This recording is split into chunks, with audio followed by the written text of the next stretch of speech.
All right, good evening, everyone. Welcome to it's a we're having a public meeting with DDOT. So I am Commissioner Claudette David, with Commissioner Amy Rothman, and we have Tyler Williams with DDOT and Christoph Wasmer with DDOT. Amy, would you like to speak for do any welcoming? Sure. Yes. Thank you so much. Hi, everyone, and welcome. And thank you, Commissioner David, for this meeting. Commissioner David has done a tremendous amount of work to organize and publicize this meeting. And so I want to thank you. I also want to give a few shout outs before we get started. First, thank you so much for DDOT for making time for this meeting tonight and for being so responsive to Commissioner David's request for this meeting.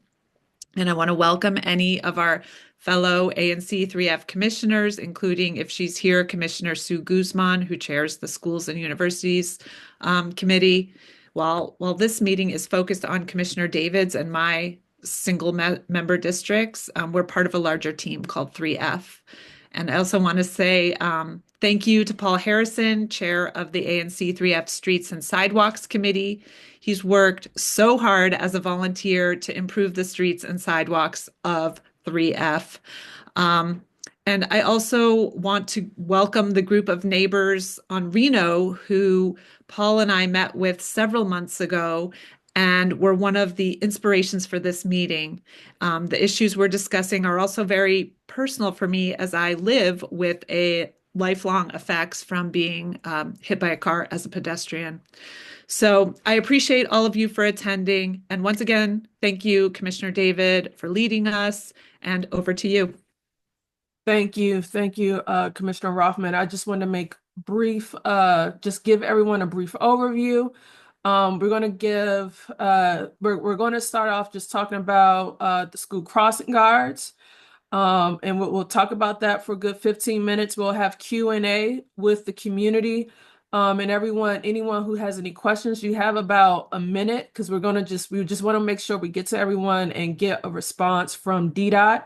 And then we'll talk about safety on Reno Road. We'll give about 15 minutes, including Q&A on that discussion. 1 minute question or comment regarding Reno Road, and then we'll go into safety updates on Connecticut Avenue for 15 minutes. So that should take us into 8 p.m. And I just want to make sure we go through it. And so now we'll have just opening statements from Tyler Williams and Christoph Wassmer from DDOT. Thank you. Thank you. Thank you very much, Commissioner David. Can everyone hear me? Yes. Okay, great. Well, thank you very much for having us this evening. I would be remiss not to mention that I'm sure a lot of you are familiar with our Ward 3 Community Engagement Specialist, Christian Pinheiro. And I am so pleased and honored to announce that he and his wife welcomed a baby girl a little over a week ago. So they're at home in baby bliss. I have the pleasure of serving as the manager of the Community Engagement Division at DDOT, and I will allow my colleague, Christoph Wassmer, to also introduce himself. Good evening, everyone. Can you hear me? Yes. My name is Christoph Wasmer. I serve as DDOT's Ward 2 liaison, and I've been helping cover for Ward 3 and Christian's paternity leave this month. So, Thanks, Christoph. Commissioner, would you like us to start the conversation? Yeah. You can I was gonna call on someone, maybe the principal from Merch, but I don't see him here. So is there anyone from Merch who just wants to talk about just anything about the lack of crossing guards on just the lack of crossing guards around Reno Road or um at Merch or any of the surrounding schools? I don't think Yes, anyone. we also, I noticed we have Suzanne Badu, and I might be mispronouncing your name. I'm very No. sorry, from Okay. Sheridan as well.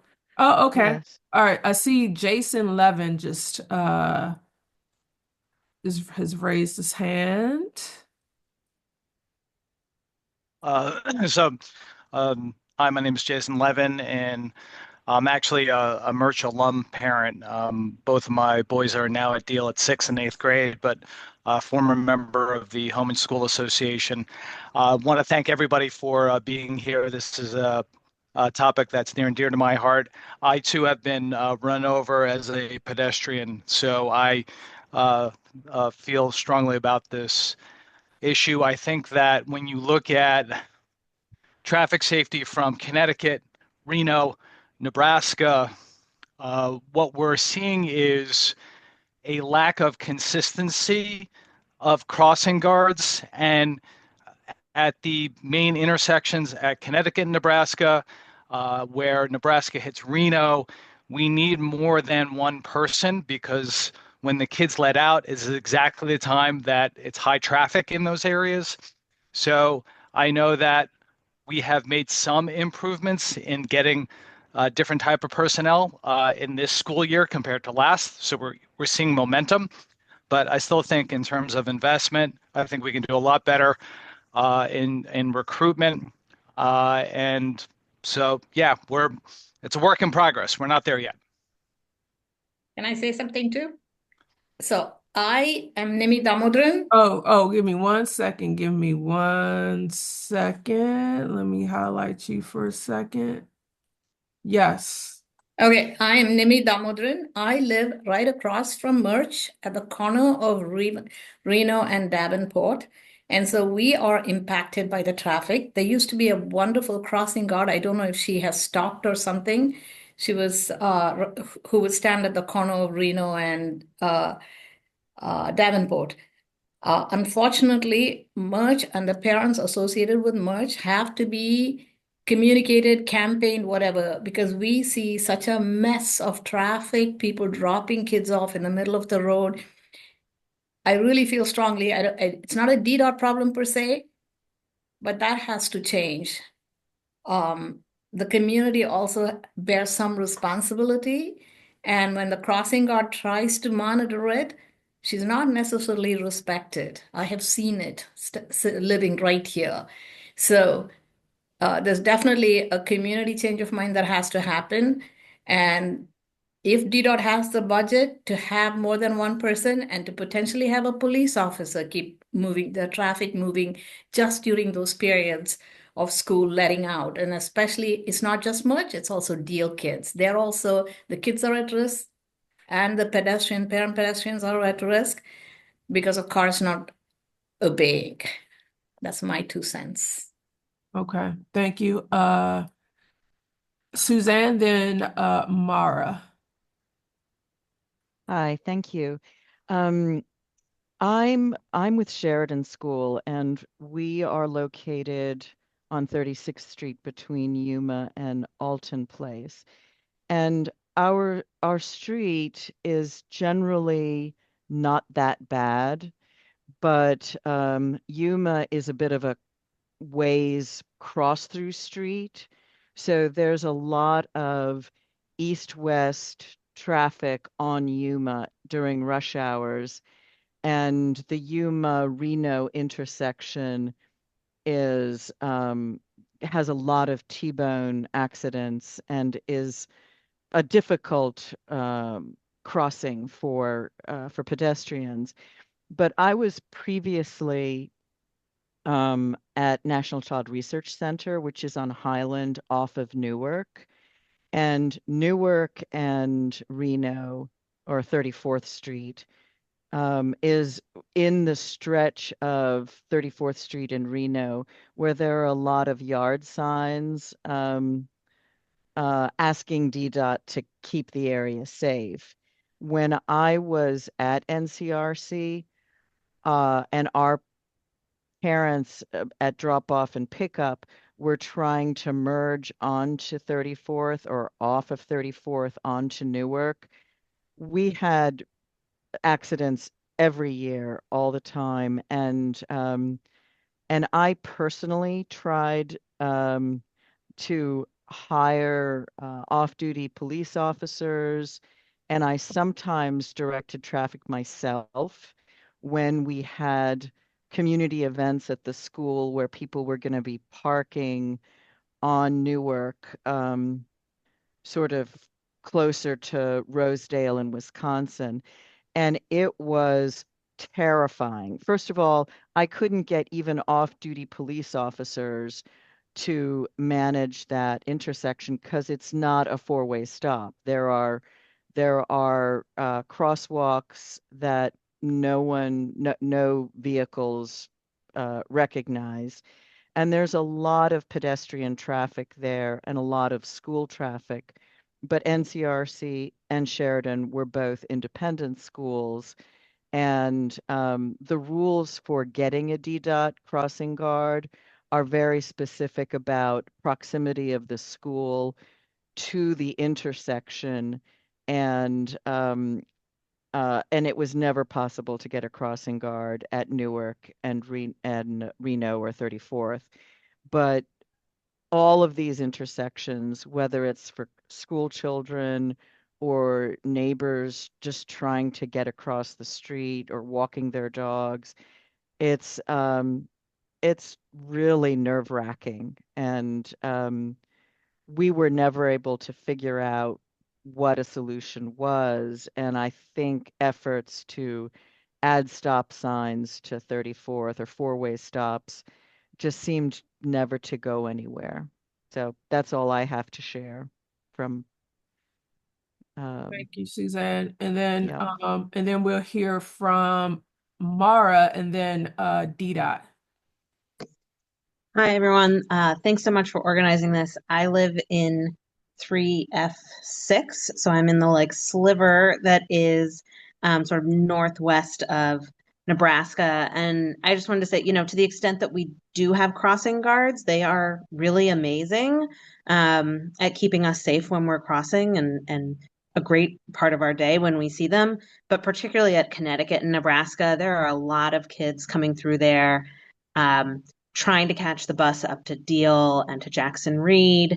And in the afternoon, there are, tons and tons and tons of kids coming through there. And there's only so much you can do with the people who are speeding through those intersections. But I think the crossing guards can be really helpful, especially keeping an eye out for the folks who aren't obeying the traffic laws. And I do think about how that intersection is going to get even more congested once Murray opens its facilities up at the Early Childhood Center at Utah and Nebraska. So I think we're just going to see more and more traffic, and we don't always have a crossing guard at Connecticut and Nebraska, and it's such a big intersection with so many kids. We really need one. Okay, I didn't know about Connecticut and Nebraska. Okay. Okay. Thank you, Mara. And then we'll hear from DDOT. And also there was mention of maybe being able to include MPD. Maybe I did reach out to Key Branch, and she said she would reach out. She will check to see if temporarily MPD could cover in places where there's a high need for a crossing guard, but I just asked, so I just don't know if it's really a thing.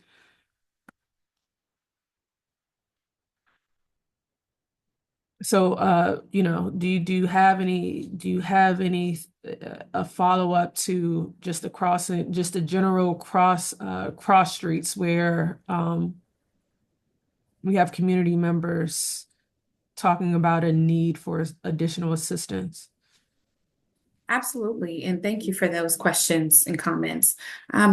Our crossing guard program is fully funded, but hiring and personnel has been a challenge. It really has. We're aggressively recruiting. We are hosting a hiring fair just next week. And in fact, I can share with the group here, and I believe I sent it to Commissioner David as well. We released an updated flyer. We again aggressively marketed a hiring fair that was taking place next week. and it is now at capacity. So what we did to still make sure that we're not missing out on interested folks, we posted it and made it available on careers.dc.gov now. We made it available today. So it'll be open through next week. We're really having a hard time getting the folks that we need. We know that a lot of seniors like to do the work. So if there's anybody in the community that you all can think of, a lot of the posts that we're talking about, like Reno and Davenport, that is an approved crossing guard post. So if there's someone not there, it's because it's awaiting a staff hire. And we even have traffic control officers. We have kind of two safety programs that are person-based. So we have school crossing guards, we call them school safety techs. And we have traffic control officers. The traffic control officers are ideally utilized for special events. They're for high events corridors, think like Nat Stadium and Navy Yard and Capital One Arena downtown, and therefore like major construction projects when we have to, our traffic control plan may require that, or major utility work where the traffic control plan may warrant that. And right now we have our TCOs working the morning and evening shifts to try to backfill for the school crossing guards. So we agree, these positions that have already been approved, some that have even been applied for, they absolutely should be filled. And right now, we're really just leaning on the community, looking for those that may be interested. We understand that it's not, in some cases, it's not the most ideal position. You work 2 hours in the morning, and you got a long break, and then you work 2 hours in the afternoon / early evening. And then in addition to that, you're sometimes exposed to severe weather conditions. Right about now, you're exposed to hypothermia temperatures, and in the summer, you're exposed to extreme heat. So not only has hiring been a challenge, but retention has also been a challenge. So we're really trying to get creative in how we approach this and figuring out what are some ways to still meet these crossing guard needs, even with our hiring and retention challenges. And I do also want to mention, I'm not sure if I should wait, but I noticed the principal from Sheridan, or the person that's here from Sheridan, mentioned the 34th and Newark intersection. I can roll that into my kind of, if we're going to get to Reno Road, I can kind of roll that into that, unless you would like me to talk about it now. Maybe. Uh, Oh, sorry. Go ahead, Amy. I was just seeing that Paul Harrison had his hand up. So I was wondering if maybe he wanted to say something before because I know he's deeply involved in both Reno Road and Crossing. Yeah, thank you, Commissioner. I think it would be great to talk about the Newark intersection as part of the Reno Road conversation. I think it's great to bring up the MPD role here. MPD does have the ability to have officers come out and do crosswalk enforcement and other kinds of spot enforcement to help build that muscle memory amongst our motorists, many of whom are not from here, that they do need to obey the directions of the crossing guards and also the signs and the markings.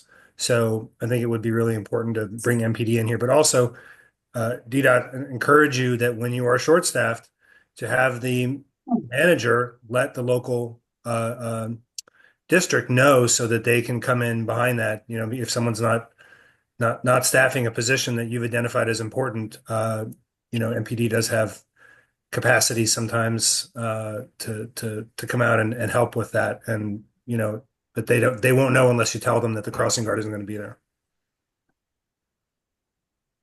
Thank you. I will definitely circle back with the team to see in the event. I know that if we don't have personnel, assuming we have advance notice that they're not going to be able to report to their post, we try to backfill in-house, and that's what our traffic control officers do. But I do not know if we check with the police district. I will ask that. That's a great recommendation and a great comment. Thank you. Yeah, and I just wanted to reiterate too that one of the big issues is there's more demand than supply for crossing guards, which is the main issue, because one of our participants mentioned Nimi mentioned having two crossing guards at Davenport and Reno, and it's really hard to just get one. And so I guess my next question is, because you've gotten a lot of, just recently you've got a lot of interest in folks wanting to be crossing guards. How do you determine where they are located? So we have a prioritization model, as similar to like how we have prioritization model for TSI. It's based on objective factors. For schools that apply for crossing guards, we consider proximity to major corridors. We consider roadway classification. We consider the level of school versus elementary versus middle. We consider other proximity to vulnerable populations, proximity to bus, bike, and other metro infrastructure. So all of those things kind of go into a prioritization model, and schools are basically scored. And then based on that method is how we know where to prioritize it. Again, it's based on those objective factors. That's how we know where to put the crossing guards. Okay, so a crossing guard couldn't request to be located in a specific area. Not unless we have a surplus. Then we Okay. can start looking at like maybe proximity to where they live. But that is interesting if a community is recruiting folks directly from their community. Right now, we're at such a shortage that we have to stick to the prioritization model. But if we were at a point where we were not, our cup is running over, I don't see why we wouldn't be able to look at preference crossing, like be able to consider the preference of the personnel. Okay. And then I'll take questions from Suzanne and Nimi, and then we're going to go into Reno Road specifically. Suzanne. Yeah, I was just going to say, and this is a sort of specific to independent schools, because we're often not able to meet the rules of DDOT crossing guards. But one of the challenges we've had, and you'll see a lot of independent schools hire off-duty police officers to manage traffic. And there are conversations amongst the independent schools that that's a really difficult model, because it's not reliable. The officers get called into court. In the case of Sheridan, we're a very small school, so They use our crossing guards would crossing always. in the morning. I'm sorry. No, continue. I'm sorry. Oh, sorry. Um, and um, and so the MPD officers weren't a viable solution for us. But we were all interested in sort of better training our facilities people, who end up trying to manage some of the traffic and keep our students safe. But there's no program for training additional people if you're not eligible for a DDOT crossing guard. MPD doesn't like it when non-DDOT or non-MPD folks are managing traffic. And it's just something to put in the hopper for future consideration, that if there was some sort of certification program, maybe even some of the DCPS schools might have some of their own facilities staff that they could sort of cross-train if there was that kind of program. I know I would want to sort of train my folks so that they're safer on the street. That is a great recommendation, and it is one of the creative avenues that we're looking into. Like, are there opportunities for us to do volunteer certification? Are there opportunities for us to recruit from the cadet program with MPD? Like, nothing is off the table. We recognize that there are some serious gaps here, and not for lack of trying. So we are trying to get creative about how we can do this so that we can meet those safety needs. Thank you, Nimi. Hi. So my daughter went to both Merch and Deal, but both schools have grown so much bigger than they were when she went. And I have gone out, directed traffic in front of our house, so has my husband. Would DDOT consider, because Davenport and Ellicott are not very long, not too many blocks between Connecticut and Nebraska or Connecticut and Reno. Would you consider making those two streets one-way streets in this stretch, which I think would help a lot in terms of, this like major traffic jams every morning, every afternoon here. So just something for DDOT to consider. I'd like to throw that out. Yeah, thank you.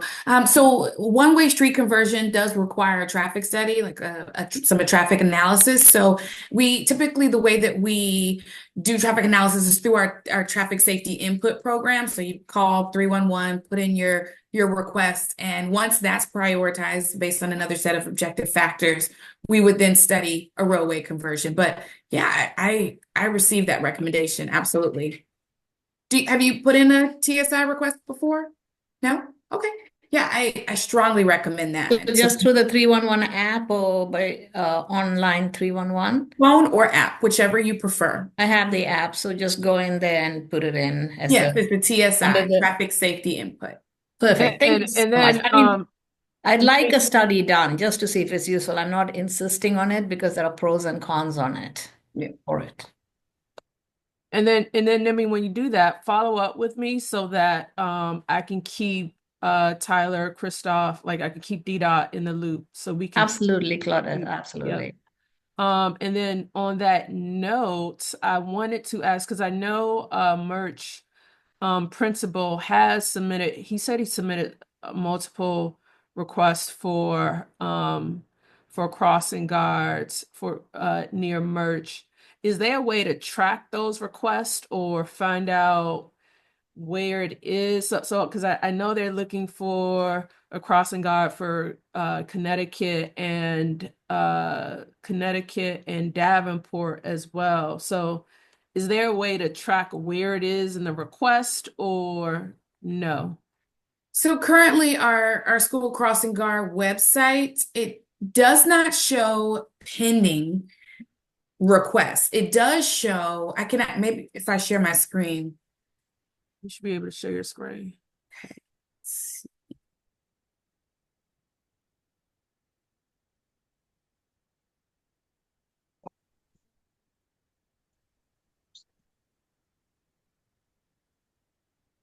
Can you all see my screen? Yes.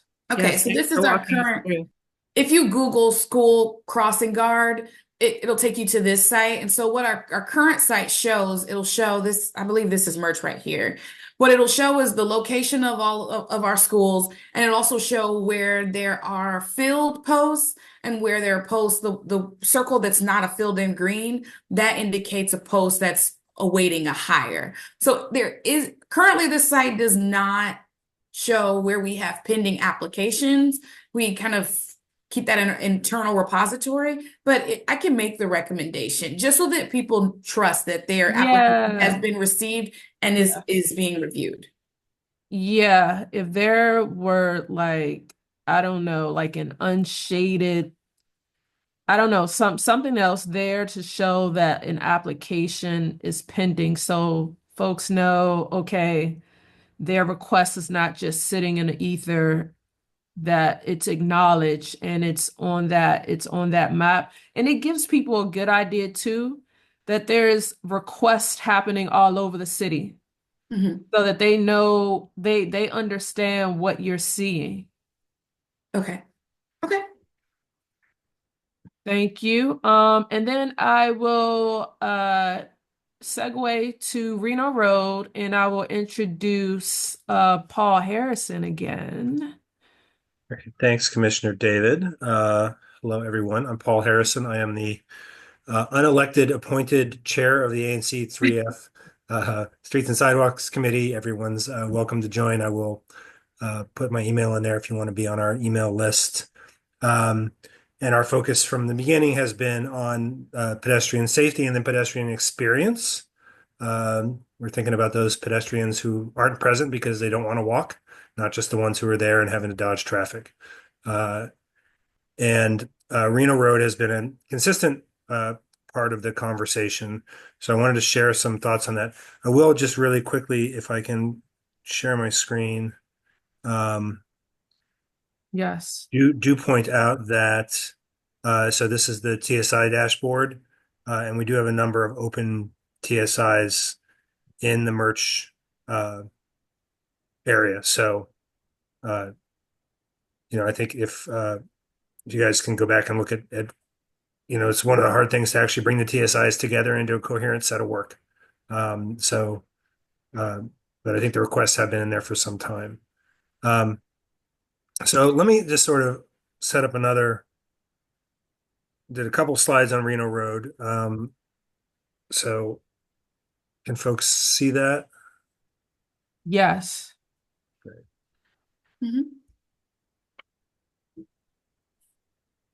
All right. So what are our challenges and opportunities, right? So I think everyone who's experienced Reno understands that this is a road that takes significant traffic.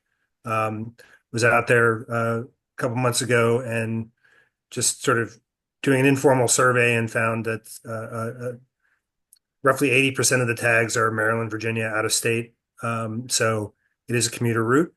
And I think what folks have experienced in the conversations we've had with the community is that there's confusion at the intersections when they're congested, which causes danger for pedestrians and also for motorists, as we've spoken.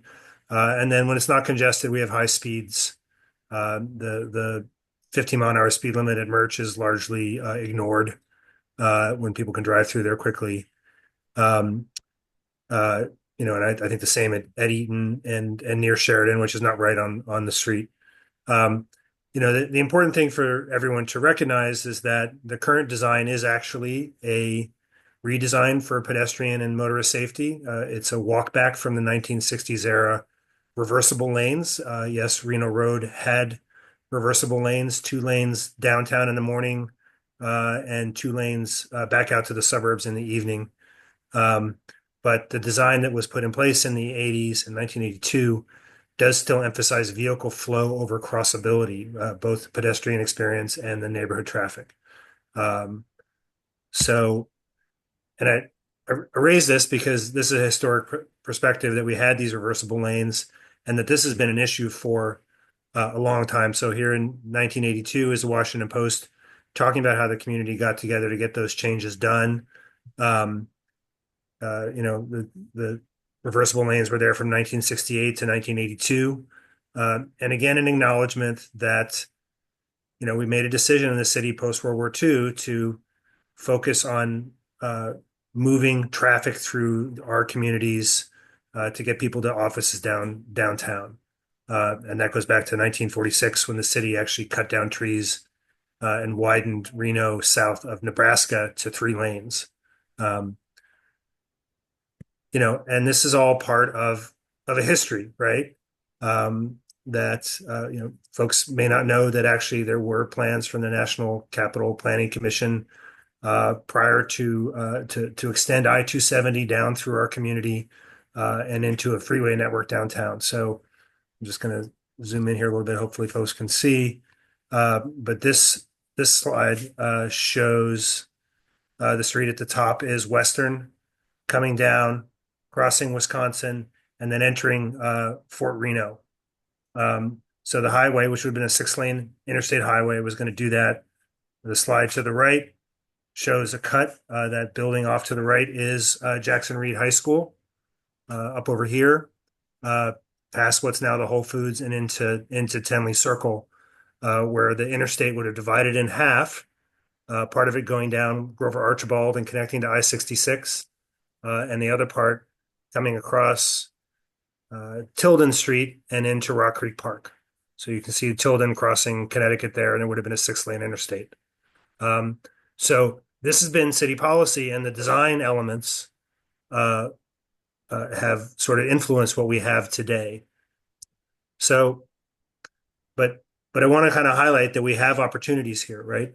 So the community got DDOT to do the hard work in the 1980s when they reworked the street to be one lane in each direction. And, uh, you know, I believe the major restrictions, and this is part of the issue of DDOT's ability to look at this street systematically, because the major restrictions on vehicle flow on Reno are, it's not that the street as a whole is congested. It is that the crossings at Nebraska, Albemarle, Van Ness, the major streets are where you have the backups. And what that means is that if we use traffic calming elements in the intermediate intersections, they're really unlikely to impact the overall throughput. We have the ability to slow down traffic and make it easier to cross for both vehicles and pedestrians without telling people they can't drive to and from work on this street. So, it's already been mentioned, conversion to four-way stops, mini traffic circles can prioritize pedestrians and allow safer cross traffic.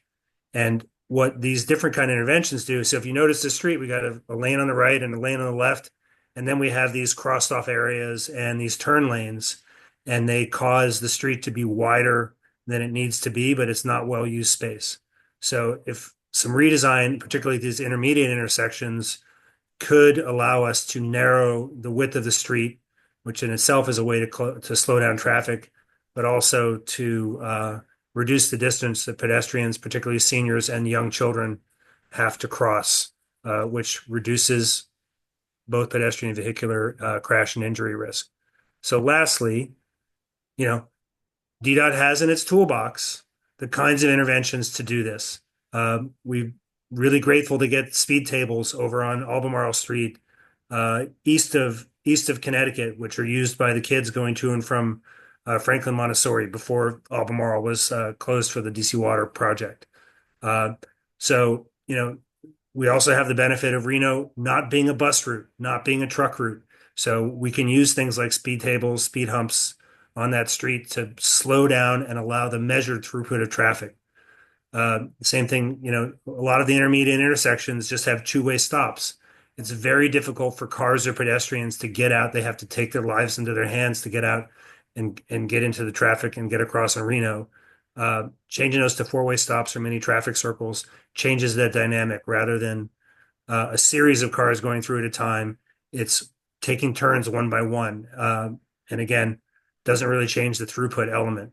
And then, of course, just being able to take out some of those turn lanes, if we use these kind of interventions, will narrow the crossing and narrow the driving space, which reduces the feel that drivers have that it's wide open and reduces their speed. So again, we've got a history on this street. We've got a mindset that says it should be for moving cars, but we've got a lot of room to work here. And the real question is, how can we give DDOT the support and capacity to take a new look at this street and put in a 21st century traffic calming plan without trying to exclude or diminish the access to the neighborhood. Thank you, Paul. That was wonderful. I see a comment in the chat just for this recording from Jason, who said that Reno also has a great deal of traffic from embassy personnel. He also says Reno and Nebraska is tough at school drop off and pickup for Jackson Reed deal merch. Many drivers are jumping turns, and a couple of people are saying excellent presentation. Any comment from DDOT? I'm going to lead with the obvious. This was a phenomenal presentation, and I'm going to ask Mr. Harrison if that you share it with me. Would love to do that. And I'm happy to share it with my colleague and our team here. And for the most part, we agree. It's our stance that Reno and 34th need they have like some network level issues, and we can't look at it intersection by intersection. So some of the things that are in like our TSI quick build toolbox are not sufficient here. Well, it'll result in the unintended consequence of vehicle backup in the community.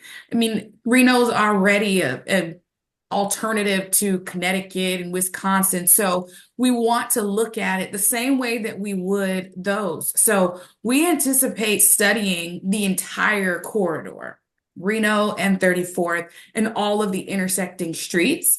Now, I will say that we're currently undergoing, this may be a little taboo to mention, we're currently undergoing a strategic bikeways plan as well as a Move DC update. Move DC is our state transportation improvement plan. So the state transportation improvement plan will look at all of our priority corridors and see if there is a way to improve multimodal safety on all of them. So if the community were interested, Reno could be a great candidate for a protected bike lane as an alternative to Connecticut Avenue. So that is definitely something that we'd be looking at. And again, we're doing this, we'll start the public engagement on the strategic plans this summer.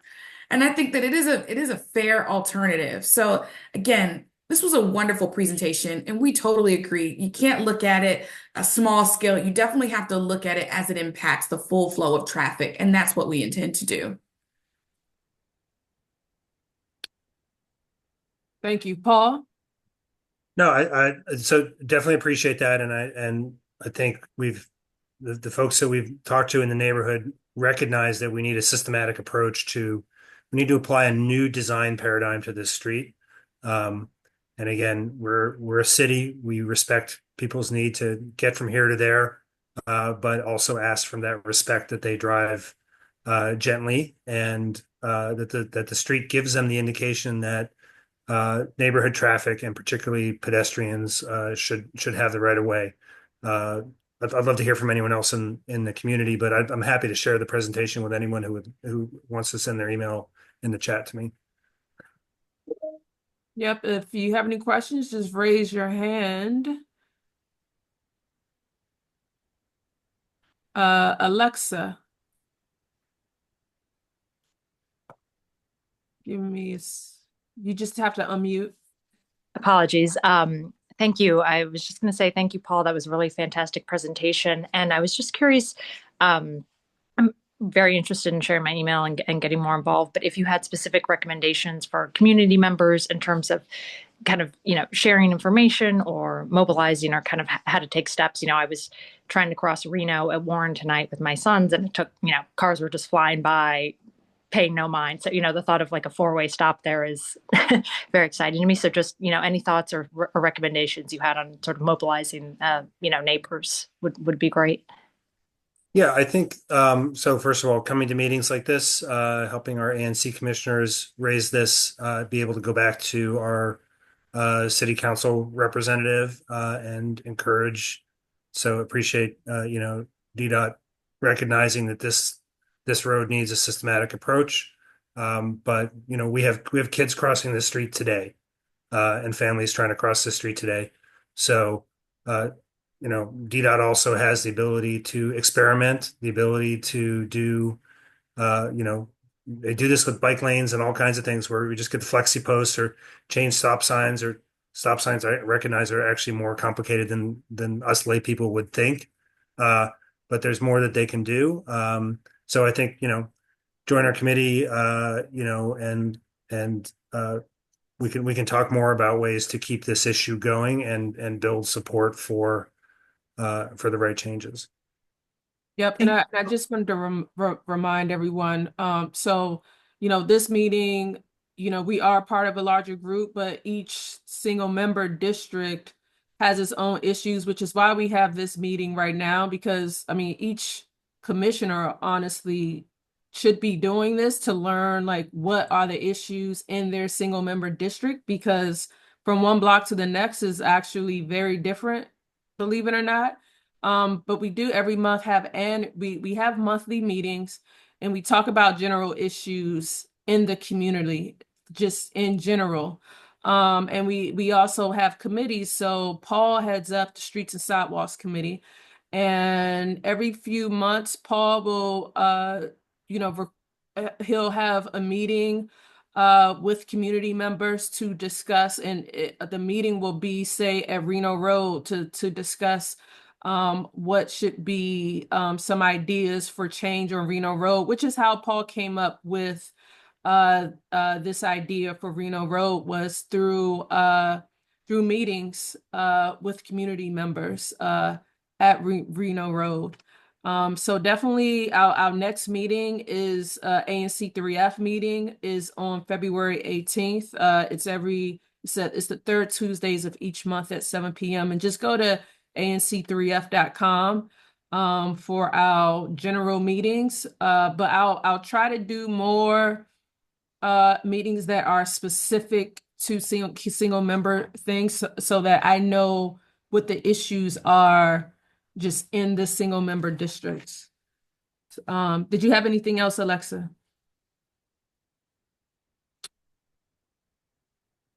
All right, thank you.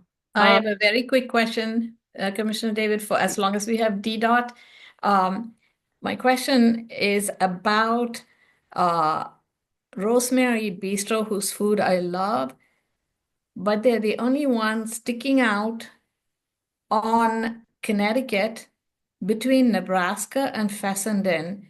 And it always seems so dangerous to me, and I don't know why they have the exception to be sticking out in the street like that. Which one is that?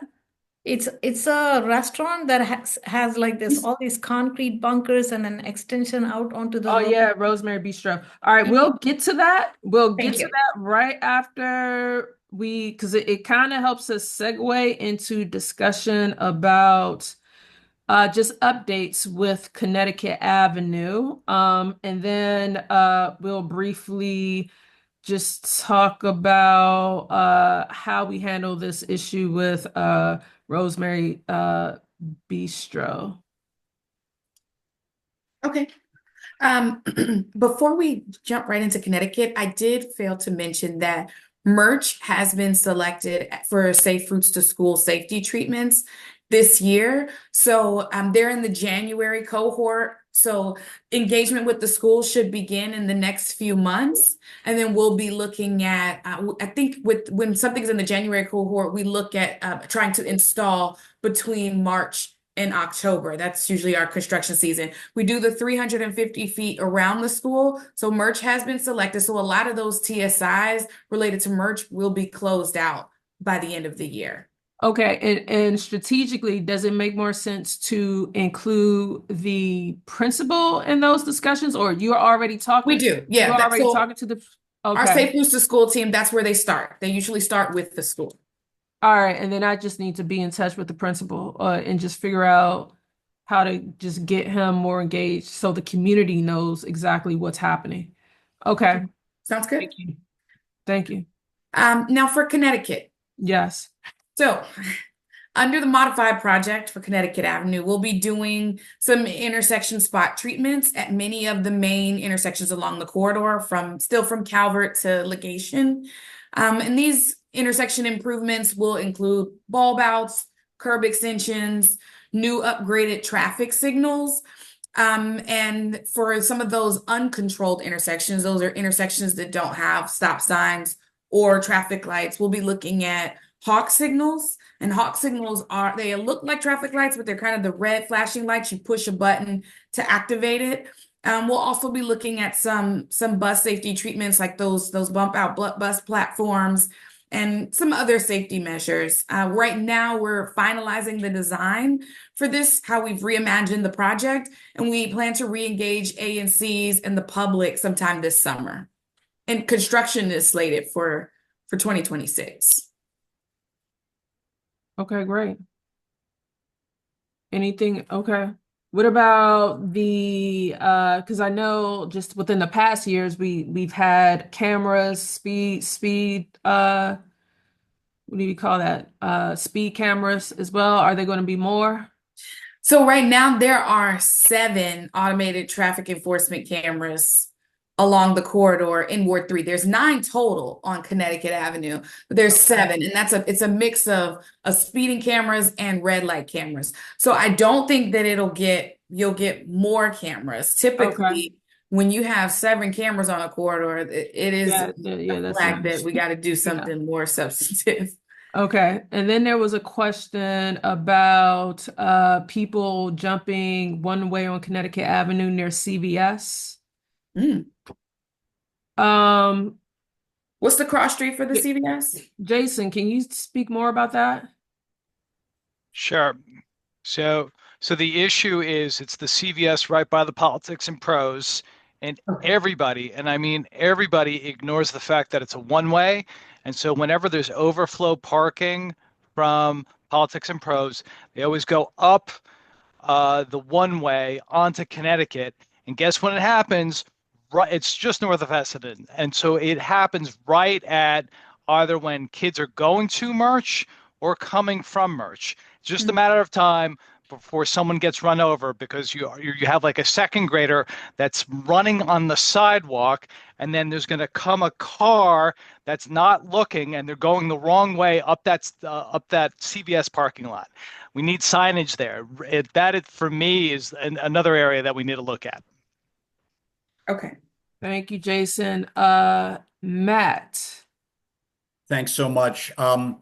The question I was interested in actually relates a lot to the one Jason just mentioned. It's traffic cutting from 36th Street southbound over to Connecticut. They cut through the parking lot of CVS, as he just mentioned, against the one way.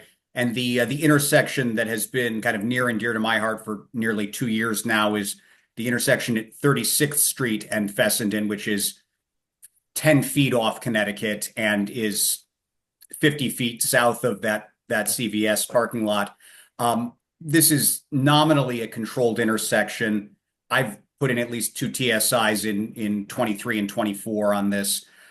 Southbound traffic has a stop sign when they hit Fessenden, and then people want to turn right to drive 10 feet west to get onto Connecticut Avenue. People blow through that stop sign. They blow through the crosswalk. It's a huge pedestrian thoroughfare to and from school. It is not controlled by a crossing guard, even though we do have one in Connecticut. Connecticut's a major crosswalk that's well controlled when school children are coming to and from on Fessenden. 50 feet east on 36, people blow right through there. And as I mentioned at the start, I've personally been struck by a car when crossing there. I had a detailed discussion with Christian Pinheiro on this going back into 2023. He told me in November that this was one of several, and I think, Ms. Williams, maybe it's the part of the larger Merch study you mentioned. He told me this was an intersection that had been flagged by DDOT for an engineering analysis, and that proposals had come through in January, and some improvement would be installed in the spring. I actually emailed him last week to catch up and found that he was on leave. So I was hoping, if you know what's going on there, I'd love to hear it, or maybe I just forward you my correspondence with Christian, because I'd love for that intersection to get some attention. I believe that intersection has been flagged and prioritized for work. I'm trying to search now. Maybe by the end of this meeting, I'll have a better response for you. Thank you.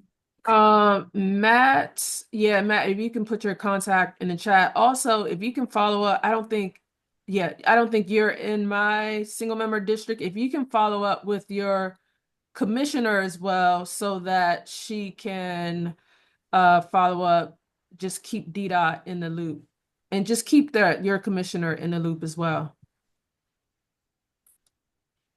Thank you. Paul, and then Kathy, and then we'll have to end.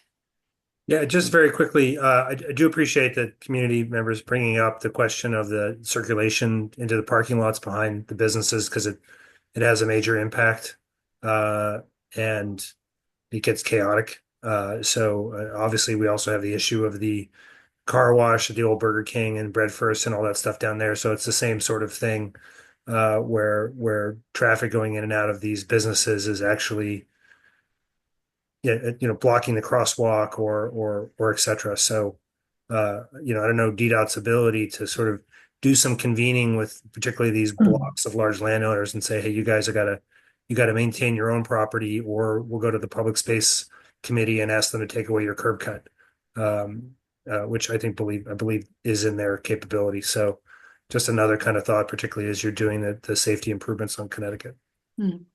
Thank you. We have been made aware of some of the congestion challenges related to the car wash in Connecticut. And we are having some internal conversations about what we are able to do. Thanks. Thank you. Last question from, I think Kathy had her hand up. Did you see yep, that? yep, from Kathy. Yep. And then Yes. that's one more person. Uh-huh. Yes, I'm Kathy Grosso. I'm a resident of 4514 Connecticut Avenue, and I'm on the fifth floor, in a fifth floor apartment overlooking Connecticut Avenue. So I see a lot of accidents at the corner of Albemarle and Connecticut. I'm a pedestrian, of course, and a driver. And I was about to raise the issue of the car wash and traffic blocking that intersection. You could be walking across the pedestrian walkway and a car will move right in front of you, preventing your access to the curb. But I was wondering, and I'm not a transportation expert by any means, but I'm wondering if there could be some way to put a left-hand turn signal at Albemarle in Connecticut going north, going west. Because there's a lot of people going on Albemarle towards Wisconsin Avenue. That's a major thoroughfare. And I noticed there's left-hand turn signals in different parts of Connecticut Avenue, whether down by Cleveland Park, a little further north, I think, by Van Ness, where the UDC is. But I think it'd be helpful because I'm just terrified when I'm walking north on the west-hand side of Connecticut Avenue. I put my hand out to stop the traffic. I learned that once in Rome. Like you're supposed to put your hand out to stop the traffic when you're trying to cross in a pedestrian walkway, because it's absolutely terrifying. And most people aren't really even looking, so that would just be my one suggestion. There's just so many accidents occurring at that intersection. Thank you. Thank you. And we agree. And actually a part of the redesign for Connecticut Avenue will include dedicated left turn pockets. Not sure about Albemarle specifically. I have not looked at the final design. I don't think it's quite done yet. But when we re-engage the community, that'll definitely be a good opportunity to weigh in there. I do believe that, well, I can definitively say that the redesign will include additional dedicated left turn pockets to reduce some of those conflict points. I think particularly going north and turning onto Wisconsin, that seems to be, because the other side of the street is going to a less populated area, but particularly going north and to the west, because there's a lot of pedestrians going up and down, and children too, of course. Thank you so much. I appreciate your response. Thank you.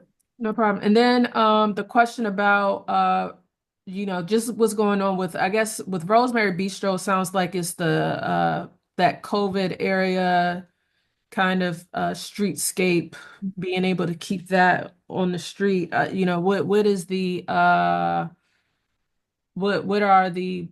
process for that now? So we have revised our streetery guidelines. During COVID. There was a mad dash to support our small and local businesses. And now we recognize the need to have a more formalized process. So we anticipate those streetery guidelines coming out very soon. Okay. And with that, there will be, some of them are too big, some of them are blocking crosswalks, some of them are blocking the storm drains. So all of that needs to be brought under some type of oversight. So we do have some revised guidelines. We anticipate those coming out either early summer, late spring. Okay. Thank you for that. And then there's one person that's under my name. I don't know. Your hand is up. Did you want to speak?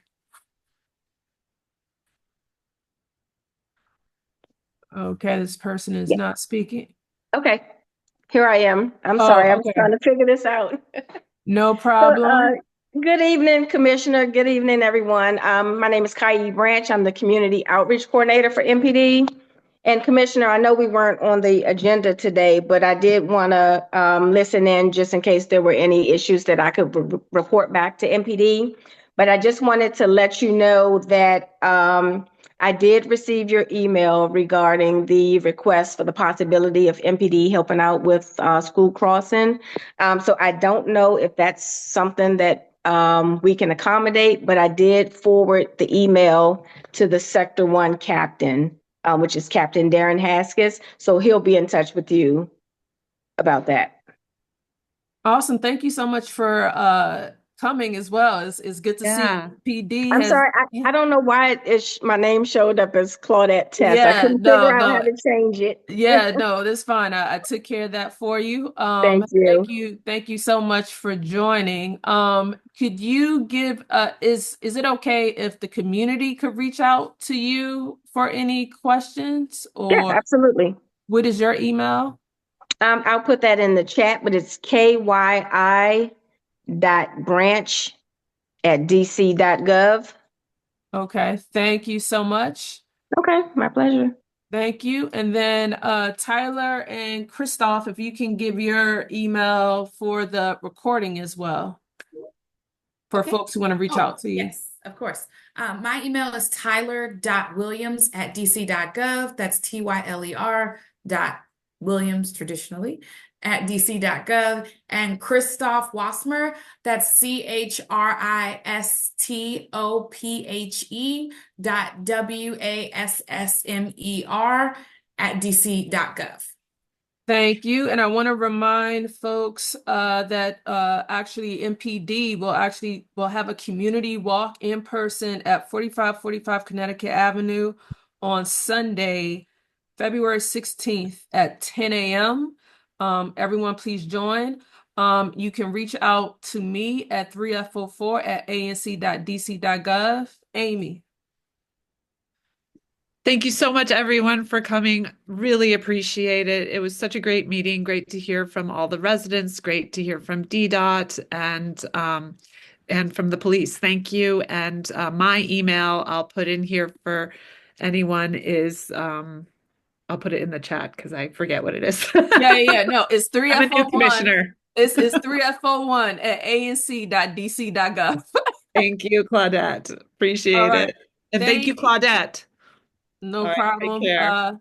But thank you, DDOT. Thank you, community members. I will follow up with everyone via email. I appreciate you for participating. Thank you and have a good night. Bye. Right.